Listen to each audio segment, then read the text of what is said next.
Rabbiin fedhii isaatiin bishaan dawaa akkasii godhu beeyta. Assalaamu alaykum wa rahmatullahi wa barakaatuh. Nabi Ayyuub alayhi salaatu wassalaam dhibdee jabduun qabamee amata 18 ol dhukkubni cimaan irra taa'e. Inni sun nama akkam ture?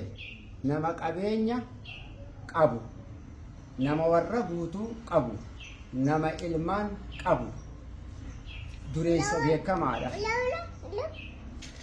Rabbiin subhaanahu wa ta'aalaa hoggaa dhukkubatti fide dhukkuba sun takka'aa obsuu hin dhiifne.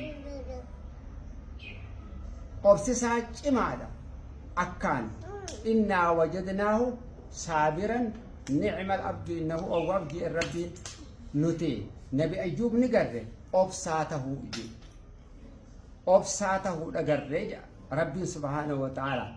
Inni obsaan waa hunda keessa dabre.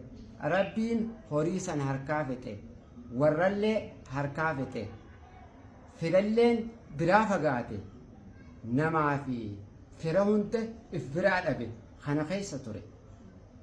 Duuba hoggaa inni rabbiinsaa obsasaa cimaa arge Rabbiin innaa wajadnaahu saabiran ji'eeni duuba waanuma isa bira jiru urkud birijlika haadhaa mughtasalun baaridu wa sharaab jeen miiluma kee kanaan gadhiiti bishaan sii baafna jee bishaan baaseefi bishaanuma kaan dhugee kaan qaamaan dhiqate Rabbiin isa fayyise. Yaa nama dhibdeedhaan mokkoramte, dhibdee adda addaa, dhibdee bifa bifaatiin yaa nama mokkoramte obsan dhabin Rabbiin wahuma xiqqoo atin beeyneen si fayyisa. Garaan muratin namni garaa muratu Rabbiin nama garaa muratun fedhu garaan muratin dhukkubarraa ni fayyita. Rabbiin subhaanahu wa ta'aalaa dandeettii isaatiin wahuma laaftuu ati tuffatte tana dawaasii godha.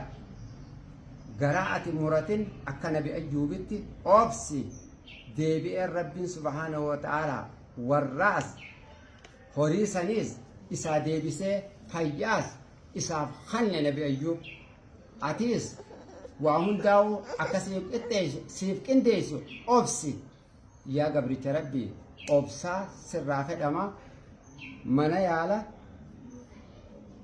yaala aadaa Sheekh Abdurrahmaan Dawaa Hadaamaa Boolee gamoo afnaan duratti argamna.